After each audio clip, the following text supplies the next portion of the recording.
द्वार पे पुकारूं मैं अनहद बजाए बाजो, दर्शन देऊ श्री माय अर्जी एक मेरी है। भक्तन के तारने को निवास भूमि माही कियो, पंडन दुख खंडन को करी नहीं देरी है। कहाँ लो बखानू माता भक्त दादू बार दिने, मेरी भैर सिरे माय भई क्यों आबेरी। बांके पे बने न माँ सेवा तिहारी कोई, सेवा बिन तारू सिरे दुर्गे मात मेरी है। द्वार पे पुकारू मैं अनहद बजाए बाजो, दर्शन देऊ श्री माय अर्जी एक मेरी है। महर्षि मार्कंडेय जी बोले कि हे ब्रह्मा जी, इस संसार में जो परम गुप्त कवच हो और जो सभी प्रकार से मनुष्यों की रक्षा करने वाला हो और वह अभी तक किसी को बताया न गया हो, उस कवच को मुझे बतलाइए। श्री ब्रह्मा जी मार्कंडेय जी से बोले कि हे विप्र, जो अत्यंत छिपा हुआ संपूर्ण जीव मात्र का उपकार करने वाला तथा पुण्यदायक श्री देवी जी का कवच है, सो तुम उस कवच को मुझसे सुनो। अब मैं पहले तुम्हें कवच की अधिष्ठात्री देवी मूर्तियों के नाम का ध्यान करने के लिए बतलाता हूँ। इस क्रम से है: पहली शैलपुत्री, दूसरी ब्रह्मचारिणी, तीसरी चंद्रघंटा, चौथी कुसमांडा, पांचवी स्कंद माता, छठवीं कात्यायनी, सातवीं कालरात्रि, आठवीं महागौरी और नौवीं सिद्धदात्री। यह 9 देवी हैं जो मनुष्य अग्नि में जलते समय शत्रुओं के बीच युद्ध में गया हुआ तथा महान संकट में भय से दुखी होकर भगवती की शरण में जाने पर उसका लड़ाई में संकट में किंचित भी अभिष्ट नहीं होता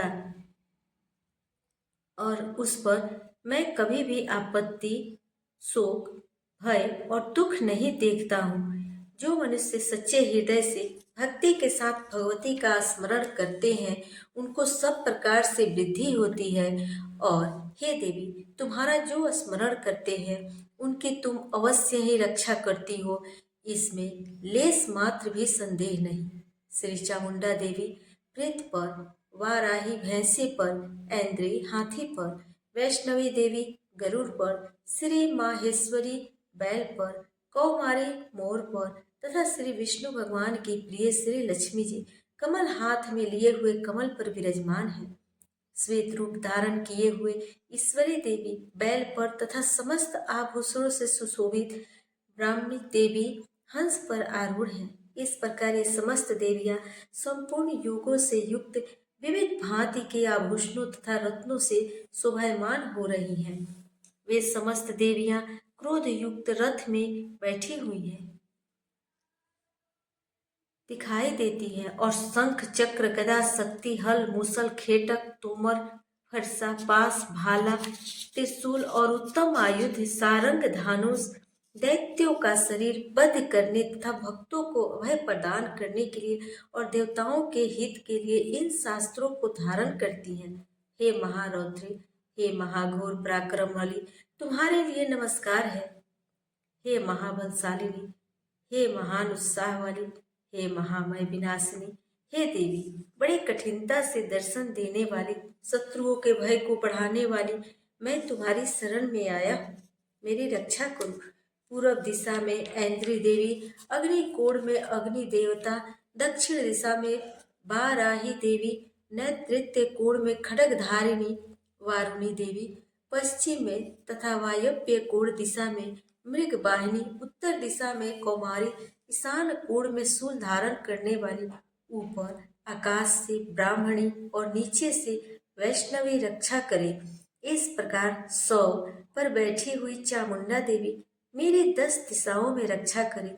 जया देवी आगे की तरफ से, विजया देवी पीछे की तरफ से, औजिता देवी बाईं तरफ तथा दाहिनी ओर से अपराजिता देवी, उद्योतिनी चूटिया की, उमा देवी सिर में उपस्थित हो मालाधारी माथे की यशस्विनी देवी, दोनों भौहों की त्रिनेत्रा देवी, भौहों के मध्य स्थान की नथुनों की रक्षा यम घंटा देवी, आंखों के मध्य की शंखनी देवी, कानों में द्वारवासिनी कालिका, कपोलों की कर्णमूल में सांकरी, नासिका की सुगंधा और ऊपर के होठ की चर्चिका देवी, अमृत कला नीचे के होठ की और सरस्वती जिह्वा की, दांतों की कौमारी, कंठ देश की चंडिका, चित्र घंटा गले की, तालु की महामाया रक्षा करे, कामाक्षी ठोड़ी की, वाणी की, सर्वमंगला भद्रकाली गर्दन की तथा धनुर्धारी पीठ की,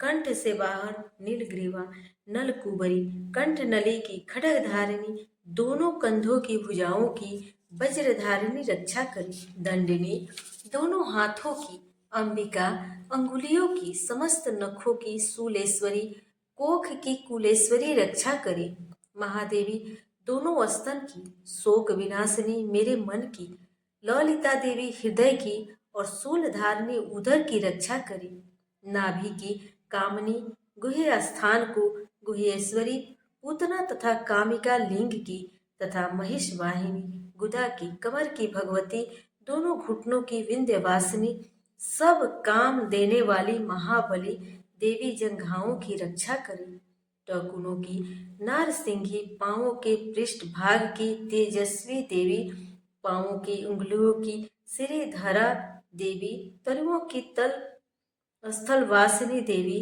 दंष्टाक्राली नखों की, ऊर्ध्व केसनी केसों की, कौमारी रोम छिद्रों की, बागेश्वरी चमड़ी की रक्षा करी, रक्त मज्जा वसा मांस अस्थि की पार्वती देवी, काल रात्रि आंतों की और मुकुटेश्वरी देवी, पीत की, पद्म को पद्मावती, सलेस्मा की, चूड़ामणि देवी, ज्वालामुखी नसों की, जल की, समस्त संधियों की अवेधा देवी रक्षा करे, श्री ब्राह्मणी मेरे शुक्र वीर्य की, श्री छत्रेश्वरी देवी छाया की, अहंकार मन बुद्धि की रक्षा, श्री धर्म धारिणी देवी प्राण अपान समान उदान और व्ययान की वज्रहस्ता देवी रक्षा करे, प्राण की कल्याण शोभना देवी, योगिनी देवी, रस रूप गंध शब्द और स्पर्श की, सतोगुण रजोगुण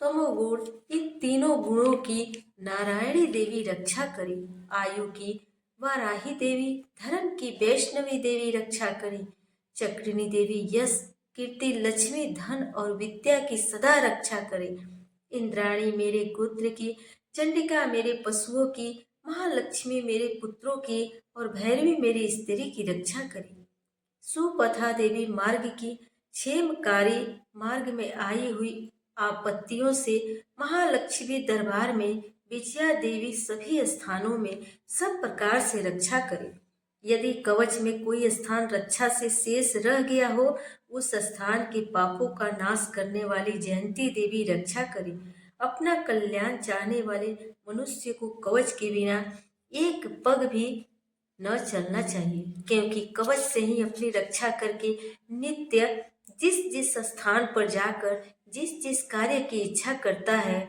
उस कार्य को वह निश्चय ही पाता है और वह पुरुष इस पृथ्वी पर परम अतुल ऐश्वर्य को प्राप्त कर लेता है, तथा जिसने कवच धारण कर रखा है वह युद्ध में निर्भय होकर विजय को प्राप्त करता है और वह तीनों लोकों में पूजनीय होता है।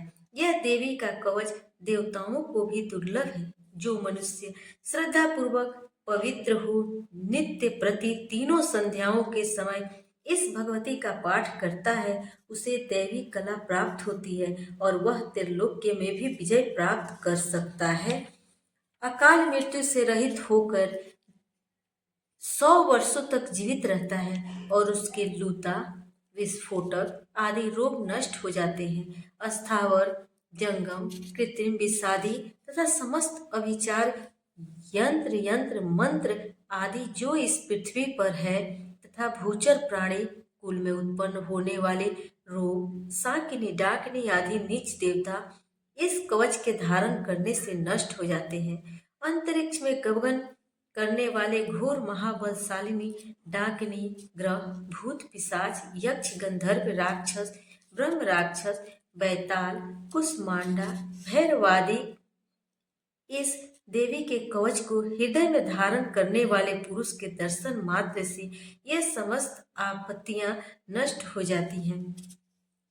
इस कवच के धारण करने वाले पुरुष के तेज की वृद्धि होती है, यश और कीर्ति भी बढ़ती है।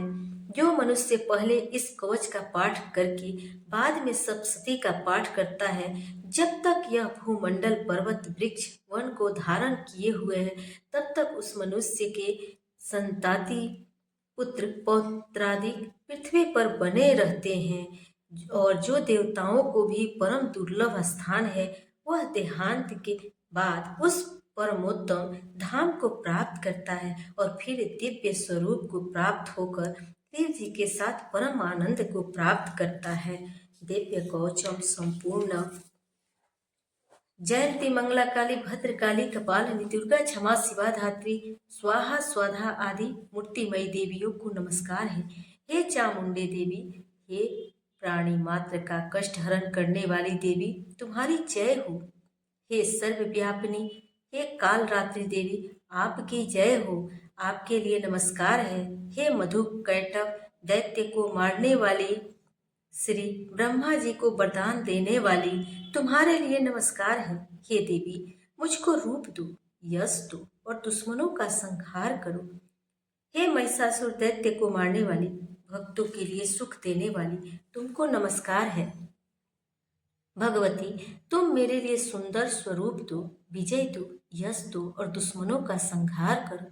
हे रक्त बीज दैत्य का वध करने वाली, हे चंड मुंड का विनाश करने वाली, मुझको रूप दो, यश दो और दुश्मनों का संहार करो। हे शुंभ निशुंभ और धूम्राक्ष दैत्यों का मर्दन करने वाली, तुमको नमस्कार है। मुझको रूप दो, जय दो, यश दो और दुश्मनों का संहार करो। पूजित चरण युगल वाली देवी, हे समस्त सौभाग्य देने वाली देवी, मुझको रूप दो, जय दो, यश दो और दुश्मनों का संहार करो। अचिंतनीय रूप और चरित्र वाली, हे समस्त शत्रुओं का विनाश करने वाली देवी, मुझे रूप दो, जय दो, यश दो और शत्रुओं का नाश करो। हे दुख नाशिनी चंडिके, भक्त से सदैव नमस्कार करने वाली को आप रूप दो, जय दो, यश दो और दुश्मन का संहार करो। हे चंडिके, रोग नाशिनी, भक्ति सहित तुम्हारी स्तुति करने वाले भक्तों को रूप दो, जय दो, यश दो और शत्रुओं का नाश करो। हे चंडिके, जो तुम्हारी भक्ति सहित निरंतर पूजा करते हैं, उनको रूप दो, जय दो, यश दो और दुश्मनों का संहार करो। हे देवी, मेरे लिए सौभाग्य और आरोग्य तथा परम सुख दीजिए और रूप दो, जय दो, यश दो और दुश्मनों का संहार करो। हे भगवती, बैरियों को नष्ट कर मुझे बलवान करो, रूप दो, जय दो, यश दो और दुश्मनों का संहार करो। हे देवी, मेरा कल्याण करो और परम संपत्ति दो और मुझको रूप दो, जय दो, यश दो और दुश्मनों का संहार करो। देवता और राक्षसों के मुकुट रत्नों से स्पर्श किए हुए चरण वाली, मुझे रूप दो, जय दो, यश दो और दुश्मनों का संहार करो। हे देवी, मुझे तथा अपने भक्त जनों को विद्वान लक्ष्मीवान करो तथा रूप दो, जय दो, यश दो और दुश्मनों का संहार करो। हे चंडिके, प्रचंड दैत्यों के अभिमान को नष्ट करो। मुझे नम्र के लिए रूप दो, जय दो, यश दो और दुश्मनों का संहार करो। हे चार भुजाओं वाली, ब्रह्मा जी द्वारा स्तुति की गई परमेश्वरी, मुझे रूप दो, जय दो, यश दो और दुश्मनों का संहार करो। सदैव श्री कृष्ण भगवान से स्तुति की गई है अंबिके, रूप दो, जय दो, यश दो और दुश्मनों का संहार करो। हे हिमाचल सुता के नाथ शंकर जी से पूजित परमेश्वरी, मुझे रूप दो, यश दो और दुश्मनों का संहार करो। इंद्राणी के पति इंद्र के सद्भाव से पूजित हे परमेश्वरी, मुझे रूप दो, जय दो, यश दो और दुश्मनों का संहार करो। हे देवी, हे प्रचंड भुज दंडों से दुष्ट के घमंड को नष्ट कर देने वाली, मुझे रूप दो, जय दो, यश दो और दुश्मनों का संहार करो। हे देवी, भक्तजनों को अत्यधिक दिए हुए परमानंद को उदय करने वाली जगदम्बिके, मुझे रूप दो, जय दो, यश दो और दुश्मनों का संहार करो। हे देवी, मन की इच्छा अनुसार चलने वाली तथा कठिन संसार से तारने वाली श्रेष्ठ कुलोत्पन्न को पढ़कर महास्त्रोत का कीलक पाठ करता है, वह पुरुष सब सती की संख्या के समान धन और संपत्ति से को प्राप्त करता है। अगला स्तोत्र संपूर्ण। महर्षि श्री मार्कंडेय जी ने कहा कि हे अर्ध चंद्रमा को धारण करने वाले, दिव्य 3 नेत्र वाले, निर्मल ज्ञान के स्वरूप शरीर वाले, वेद त्रय स्वरूप को शंकर जी को मैं नमस्कार करता हूँ। मंत्र के जाप व उत्कीलन आदि सबको समझकर निरंतर जाप करने वाला सब सती के पाठ के बिना भी मोक्ष को प्राप्त कर लेता है। इस प्रकार सप्तसती का पाठ व जप करने वाले पुरुष को उच्चाटन आदि वस्तुएं सिद्ध हो जाती है और केवल स्तोत्र मात्र में स्तुति करने से भगवती सिद्ध होती है। न ऐसा कोई मंत्र है न औषध जिसके जप किए बिना सब उच्चाटन आदि सिद्ध हो जाए, समस्त वस्तुएं इससे सिद्ध हो जाएंगी। इस प्रकार की शंका करके समाधान शंकर जी ने इस शुंभ उत्कीलक को कहा। तदंतर चंडिका का देवी ने स्तोत्र को गुप्त कर दिया। इस स्तोत्र के पाठ करने से उत्पन्न पुण्य फल स्थायी होता है। इसलिए निसंदेह जो पुरुष सावधान होकर कृष्ण पक्ष की चतुर्दशी या अष्टमी को प्रथम पदार्थ पीछे प्रसाद रूप लेता है, उसी से दुर्गा देवी सिद्ध होती हैं, अन्यथा नहीं। इस प्रकार से शंकर जी ने सीधे रोकने के लिए किलित किया है। इसलिए इसका निष्कीलन करके जो नित्य जपता है वह सिद्धगण या गंधर्व होता है। उस व्यक्ति को घूमने में कहीं भी भय नहीं होता, न अल्प मृत्यु ही होती है। उसकी मृत्यु के बाद मोक्ष होती है। विधि को पूर्णतः जानकर प्रारंभ करें, बिना समझे करने से विनाश होता है। अतः किसी विद्वान से स्तोत्र की संपूर्ण विधि को जानकर प्रारंभ करें। विद्वान समस्त विधियों को जानकर ही पाठ आरंभ करते हैं। स्त्रियों में जो सौभाग्य आदि दिखाई देते हैं वे सब तेरी कृपा प्रसाद से ही हैं। अतः यह जप करने योग्य है।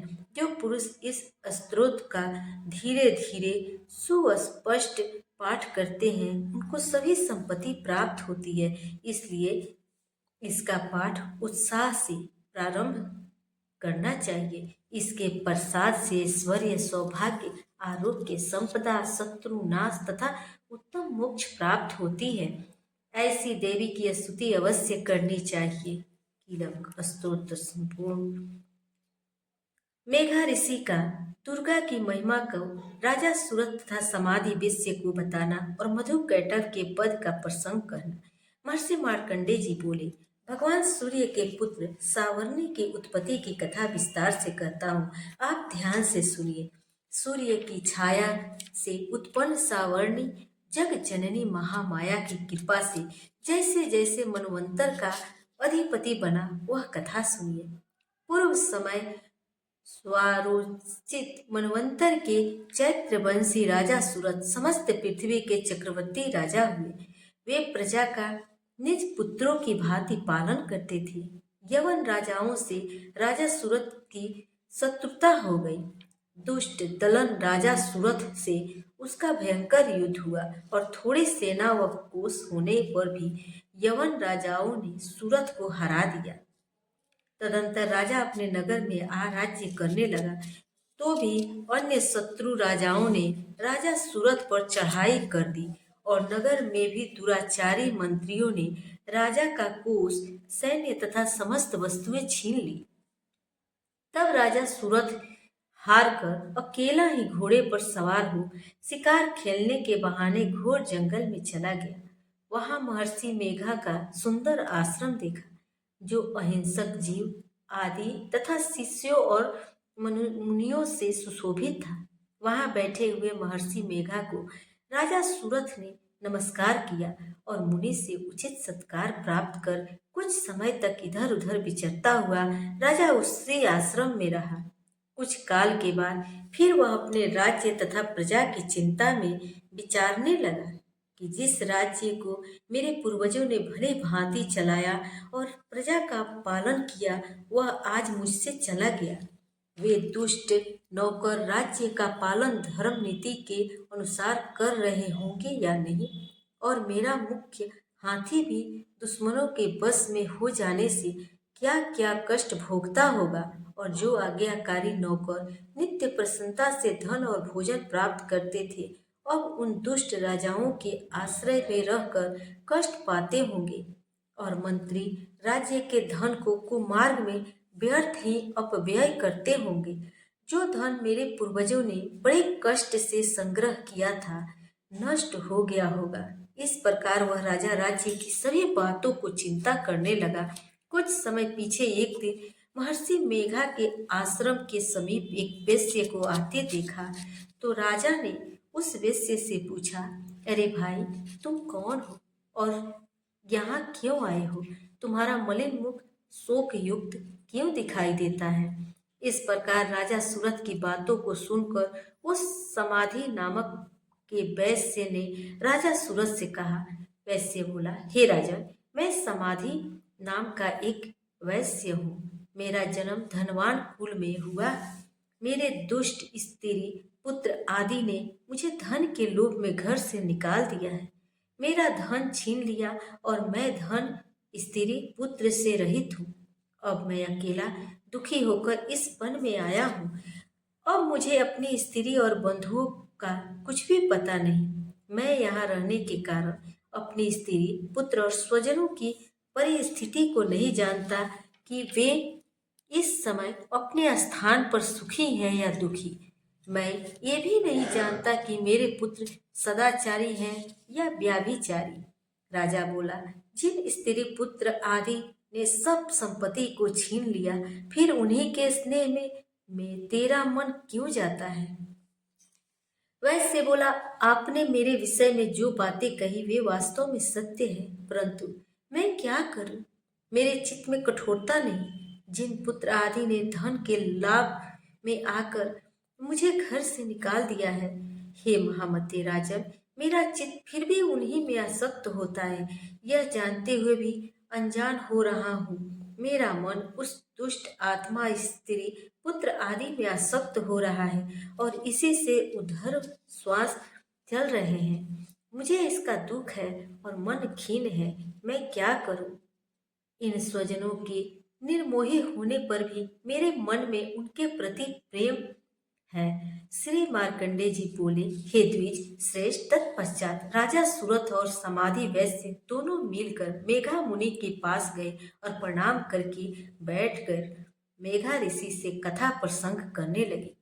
राजा बोला, हे भगवान, मैं आपसे एक बात पूछना चाहता हूँ, आप कृपा करके बताओ। हे महाराज, मेरा मन बस में नहीं है, इससे मुझे दुख है। गए हुए राज्य और अन्य सभी स्त्री पुत्र बांधवों की ममता मुझे अभी तक बनी हुई है। हे मुनिश्रेष्ठ, यह जानते हुए भी ऐसा क्यों? मेरा स्नेह उनसे अज्ञानियों की भांति विशेष बढ़ता जाता है और इस समाधि वैश्य को इसके स्त्री पुत्र आदि ने त्याग दिया है तथा इसे घर से बाहर निकाल दिया है। यह भी उनमें अत्यंत आसक्त रहता है। इसी तरह हम दोनों का हृदय उनके प्रति ममतामयी है, आसक्त रहता है। इतना ज्ञान होते हुए भी ऐसी ममता क्यों है? हम दोनों को अज्ञानियों की भांति मूढ़ता क्यों उत्पन्न हो रही है? महर्षि मेघा ने कहा, समस्त जंतुओं को जानने योग्य ज्ञान होता है। हे महाभाग, इसी प्रकार सभी पृथक पृथक होते हैं। कोई प्राणी दिन में नहीं देखते, कोई रात्रि में नहीं देखते हैं, और कोई पुरुष दिन रात्रि के समान दृष्टि से देखते हैं। सभी पुरुष ज्ञान युक्त हैं, यह सत्य है, इसमें संदेह नहीं। केवल उनमें ही नहीं, सभी पशु पंछी मृग आदि में भी मनुष्य की भांति ज्ञान होता है। वह स्थूल ज्ञान होता है। जैसे मनुष्यों में आहार आदि की इच्छा उत्पन्न होती है, वैसे ही पशु पंछी आदि में आहार विहार निद्रा मैथुन आदि की भी इच्छा उत्पन्न होती है। ज्ञान होने पर भी पक्षियों की भांति, भूखे होने पर भी ममतावश अपने बच्चों की चोंच में स्नेह से चुगा देकर प्रसन्न होते हैं। हे राजन, मनुष्य भी अपने पुत्र पौत्रों के साथ इसी भांति बर्ताव करते हैं। वह पालन पोषण का बदला लेने की इच्छा से कि जब हमारी वृद्धावस्था आवेगी तब हमारा पालन पोषण वे करेंगे। क्या यह तुम नहीं देखते? पुत्र आदि उनके भरण पोषण न भी करे तो भी माता पिता तो करते ही हैं, क्योंकि विश्व की स्थिति को रखने वाली महामाया के प्रभाव से मोह के गड्ढे में डाल दिए गए हैं। इनमें कोई आश्चर्य नहीं है, क्योंकि यह भगवान विष्णु की योग निद्रा है जिससे संसार मोहित। वह भगवती देवी बड़े बड़े ज्ञानियों के चित्त को जबरदस्ती खींचकर मोह में डाल देती है। इस देवी ने ही चराचर विश्व को उत्पन्न किया है और यह देवी प्रसन्न होकर भक्तों को वरदान देती हैं जिससे मुक्ति मिलती है। वही मुक्ति की परम हेतु सनातन ब्रह्म ज्ञान स्वरूप विद्या है। यह भगवती ही सांसारिक बंधनों की हेतु तथा सर्वेश्वरी ईश्वरी है। राजा बोला, हे भगवान, आप जिसे महामाया कहते हैं वह कौन सी देवी है? हे द्विज, वह देवी कैसे उत्पन्न हुई और उसका क्या कार्य है? उसका स्वभाव, स्वरूप, उत्पत्ति आदि के विषय में मैं सुनना चाहता हूँ। सो आप सभी वृत्तांत मुझे सुनाइए।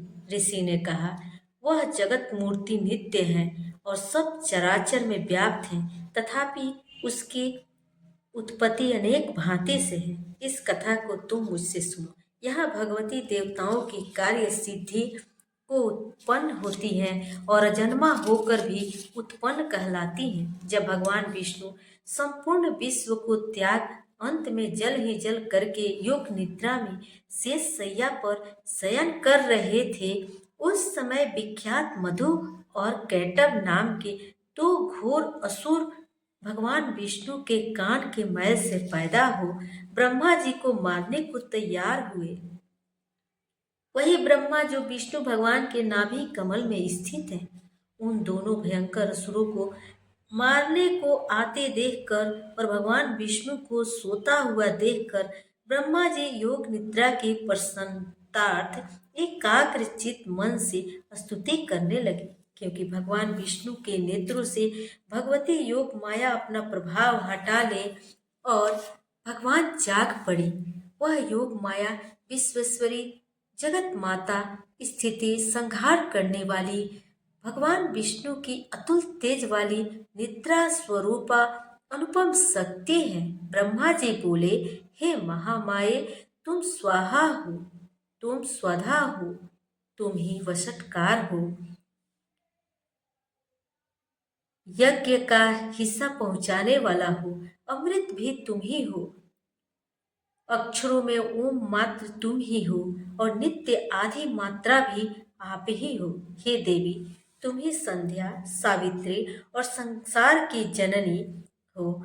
और हे मातेश्वरी, आपने ही सारे संसार को धारण करे रखा है तथा इस विश्व को रचने वाली आप ही हो। हे देवी, विश्व का पालन और संहार करने वाली आप ही हो। रचना काल में सृष्टि रूप और पालन काल में स्थित स्वरूप आप ही हो। हे जगतमय, इस विश्व के संसार काल में आप संसार संहार स्वरूपा हो। आप ही महाविद्या, महामाया, महामेधा और महास्मृति तथा महामोहा, महादेवी, महासुरी हो। हे मातेश्वरी, तुम ही समस्त चराचर के तीनों गुणों सत्व, रज, तम को उत्पन्न करने वाली प्रकृति हो। आप ही काल रात्रि, भयंकर यम रूप, महारात्रि, प्रलय स्वरूप तथा दारुण मोह रात्रि विश्व को मोहने वाली हो। आप ही श्री ईश्वरी और वृद्धि को बोध स्वरूपा हो। लज्जा, पुष्टि, तुष्टि, शांति, क्षमा आप ही हो। और हे मातेश्वरी, आप खड्ग, सूल, घोल, गदा, चक्र, शंख, धनुष, वाण, भुसुंडी, परिध आदि अस्त्र शस्त्रों को धारण करने वाली हो। हे देवी, आप ही सौम्य, सौम्यता हो तथा संसार में आप ही अति सुंदर हो। घर और और परों में श्रेष्ठ तुम ही परमेश्वरी हो। हे अखिलात्मिके सत और असत, जो कुछ जहाँ है उन सबकी शक्ति आप ही हो। मैं आपकी कैसे प्रार्थना करूं? जो इस विश्व की रचना, पालन और संहार करता है, उस भगवान विष्णु को आपने अपनी निद्रा के बस कर लिया है। फिर भला बतलाइए, और कौन आपकी प्रार्थना करने में समर्थ है, जबकि आपने भगवान विष्णु, शंकर तथा मुझसे यह शरीर ग्रहण कर लिया है। अतः कौन मनुष्य या देवता आपकी स्तुति कर सकता है? आप तो अपने प्रभाव से स्वयं प्रशंसित हो। मधु और कैटव नाम के इन महादुष्टों को अब मोह लीजिए और विश्वपति भगवान अच्युत को जगाइए। इन दो महाअसुरों को संहार करने के लिए भगवान को बुद्धि दीजिए। ऋषि बोले। इस प्रकार जब ब्रह्मा जी ने मधु और कैटव असुरों के संहार के लिए तथा भगवान विष्णु को जगाने के लिए तामसी देवी की प्रार्थना की, तो उसी समय भगवान विष्णु के नयन, मुख, नाक, भुजा, हृदय और वक्षस्थल से निकलकर अव्यक्त जन्म योग माया उपस्थित हो गई और योग निद्रा से भगवान जनार्दन जाग पड़े।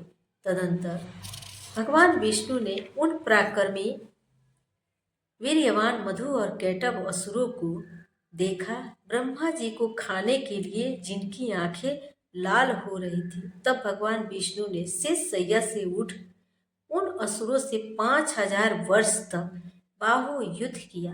अति बलशाली महाउत्पन्ना असुरों ने भगवान से कहा कि आप हमसे वरदान मांगो।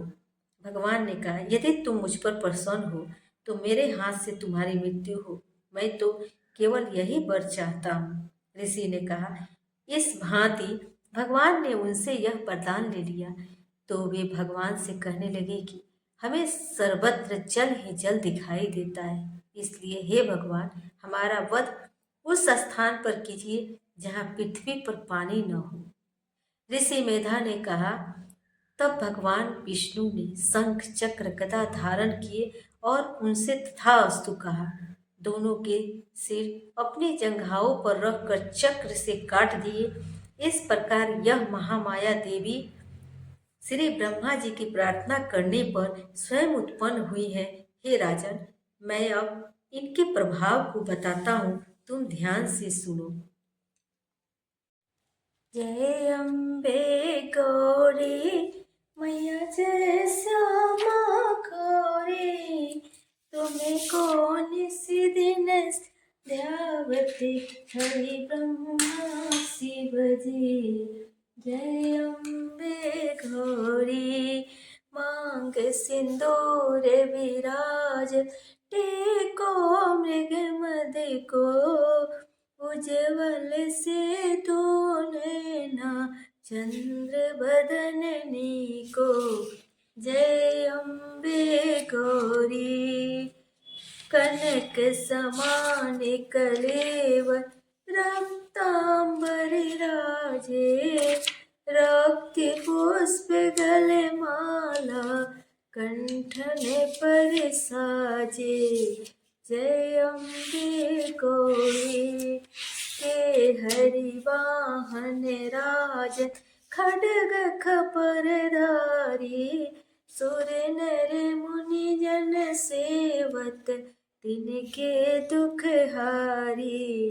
जय अम्बे गौरी कानन कुंडल शोभि, नासाग्रे मोती, कोटिक चंद्र दिवाकर, राजत सम ज्योति।